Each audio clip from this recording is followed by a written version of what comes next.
জঙ্গলের রাজা সিংহের শরীর খুব অসুস্থ হয়। সব বনের প্রাণীকে এক জায়গায় ডেকে বলল, তোমরা সবাই শোনো, আমি খুব অসুস্থ হয়ে পড়েছি, তোমরা সবাই আমাকে দেখে যেও। মহারাজ সিংহকে দেখবার জন্য বনের সকল প্রাণী সিংহের গুহায় আসতো, কিন্তু ফিরে আর কেউ যেত না। যারা যারা সিংহের গুহার ভিতরে যেত, সিংহ তাদের প্রত্যেককে ধরে খেয়ে নিত। এসো শিয়াল ভাইয়া, এসো, তোমারই অপেক্ষা করছিলাম।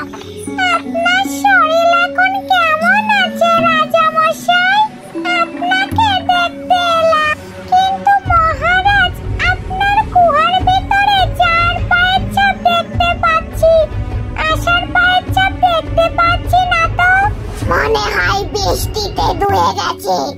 আচ্ছা তুমি এসো, আমার গুহার ভিতরে এসো, আমরা দুজনে মিলে একটু গল্পগুজব করি। দরকার নেই আমার আপনার সঙ্গে কথা বলার, আমি গেলাম।